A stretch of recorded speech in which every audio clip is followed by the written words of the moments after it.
दोस्तों, गीता हिंदुओं के पवित्रतम ग्रंथों में से एक है और गीता में हमारी संस्कृति, सभ्यता और धर्म का सार छिपा हुआ है।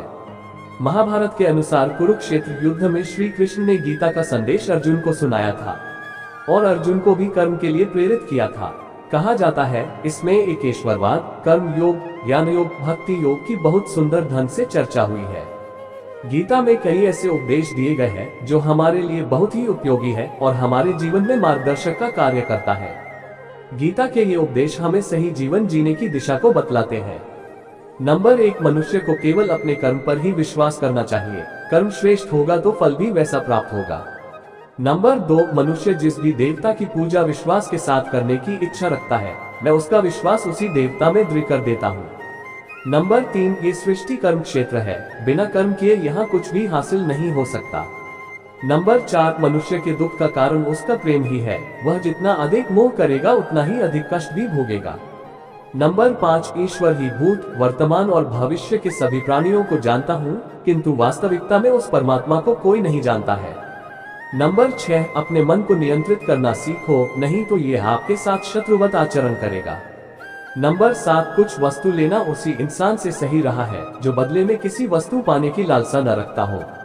नंबर 8, स्वर्ग प्राप्त करने और वहां कई वर्षों तक वास करने के पश्चात एक असफल योगी का पुनः एक पवित्र और समृद्ध कुटुंब में जन्म होता है। नंबर 9, धरती पर मनुष्य का जन्म किसी विशेष उद्देश्य के लिए होता है और जो उस कर्म से वंचित रहता है उसे मोक्ष नहीं मिल पाता है। नंबर 10, भाग्य के भरोसे केवल वही लोग बैठे रहते हैं जो जीवन में कुछ करने के लिए अंदर से प्रेरित नहीं होते। नंबर 11, एक अनुशासित व्यक्ति ही अपना तथा समाज व देश का विकास कर सकता है।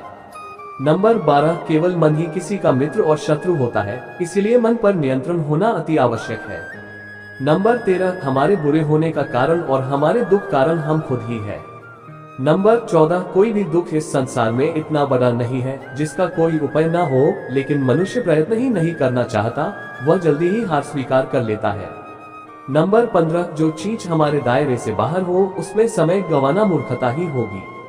नंबर 16, श्री कृष्ण कहते हैं मैं सभी प्राणियों के हृदय में विद्यमान हूँ। नंबर 17, श्रेष्ठ बनना भी एक महानता है क्योंकि समाज में लोग श्रेष्ठ पुरुषों का ही अनुसरण करते हैं। नंबर 18, व्यक्ति के अंदर विश्वास और भावना उसके पर्यावरण के अनुसार ही विद्यमान होते हैं। नंबर 19, मुक्ति का मुख्य द्वार केवल भगवत भक्ति ही है जिसे सभी को स्वीकार करना चाहिए।